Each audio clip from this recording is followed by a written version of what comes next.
Trump के immigration crackdown के बीच America में H1B वीजा पर काम कर रहे हजारों लोगों के सामने आज एक बड़ा सवाल है। सवाल ये कि अगर नौकरी चली गई या फिर वीजा में कोई दिक्कत आ गई तो आगे क्या होगा? क्या हम अमेरिका में लीगली रह पाएंगे या फिर वापस लौटना पड़ेगा? हर साल हजारों प्रोफेशनल्स इसी चिंता में जीते हैं कि कहीं उनका वीजा स्टेटस खतरे में ना आ जाए, खासकर तब जब ट्रैवल रिस्ट्रिक्शंस, कंपनी के बजट कट्स और USCIS की सख्ती सामने आ जाती है। तो आज की इस वीडियो में हम बहुत आसान भाषा में ये समझेंगे 5 ऐसे प्रैक्टिकल सॉल्यूशंस जो आपकी लीगल स्टेटस को बचा सकती है, खास तौर पर जब आप H1B वीजा होल्डर हैं। और हम इसलिए आपको ये सारी चीजें बताने वाले हैं ताकि आप परेशान होने के बजाय एक क्लियर और सही रास्ता चुन सकें। नमस्कार, मेरा नाम है नेहा उपाध्याय और आप देख रहे हैं NBT टेक है। सबसे पहले तो मैं आपको ये बता देती हूँ, आज जो हम आपको 5 टिप्स देने वाले हैं ना, वो बहुत प्रैक्टिकल हैं और टेस्टेड भी हैं।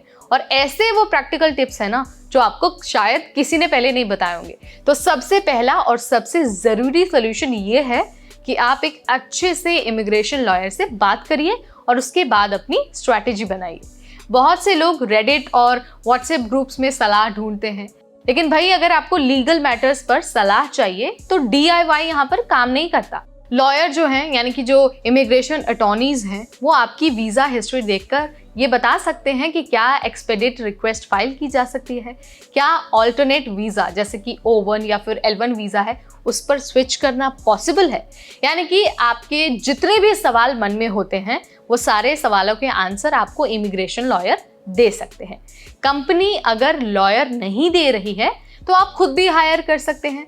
ये आपका खर्च नहीं है, ये इन्वेस्टमेंट है जो आपको लॉन्ग टर्म बेनिफिट देने वाला है। तो पहला और सबसे इंपॉर्टेंट सोल्यूशन यही है कि आप एक बेहतरीन से इमिग्रेशन अटॉर्नी से सलाह लें और अपनी पूरी प्लानिंग करें, ठीक है। उसके बाद जो दूसरा स्टेप है, यानी कि जो दूसरा सोल्यूशन है, वो ये है कि अगर आपको इंडिया जाना पड़ रहा है या फिर आप स्टक हो गए हैं तो अपनी कंपनी से रिटर्न रिमोट वर्क अप्रूवल ले लीजिए। इससे क्या होगा? 2 फायदे होंगे। एक तो आपकी जॉब बनी रहेगी, दूसरा USCIS को ये दिखेगा कि भाई आप एक्टिव एम्प्लॉय हैं। और इससे क्या होगा? आपका जो स्टेटस है ना H1B का, वो मेंटेन रहता है। तो बॉस को आप जाकर बोलिए कि जब तक स्टैंपिंग नहीं होती है तब तक रिमोट से काम करने की इजाज़त दी जाए। ये उनके लिए तो बेटर है ही, साथ ही आपके लिए भी बहुत सेफ है। इसके अलावा जो तीसरी चीज़ है, यानी कि तीसरा ऑप्शन है, वो ये है कि अपने सारे डॉक्यूमेंट्स को अपडेटेड रखिए और ऑर्गेनाइज्ड रखिए। डॉक्यूमेंट यानी कि आपका जो पासपोर्ट है वो, और पासपोर्ट वैलिड होना चाहिए कम से कम 6 महीने तक। इसके अलावा जो आपका I-797 है, यानी कि जो अप्रूवल नोटिस है, वो आपके पास होना चाहिए, अपडेटेड होना चाहिए। और साथ ही रीसेंट पे स्लिप होना चाहिए, एटलीस्ट 3 से 6 महीने के बीच जो आपका पे स्लिप है वो होना चाहिए। एम्प्लॉयमेंट लेटर जो आपको कंपनी से मिलता है वो आपके पास होना चाहिए, और प्रीवियस वीज़ा स्टैम्प भी होना आपके पास बहुत ज़रूरी है। अगर आप इंडिया से वापस आ रहे हैं या फिर एम्बेसी जा रहे हैं तो जो भी डॉक्यूमेंट मैंने आपको बताए हैं ना, ये सारी चीज़ें प्रूव करेगा कि आप एक जेन्युइन H1B वीज़ा प्रोफेशनल हैं। जो चौथी चीज़ है ना, वो सुनने में आपको थोड़ी सी अजीब लग सकती है, लेकिन आपको इसके बारे में पता होना बहुत ज़रूरी है।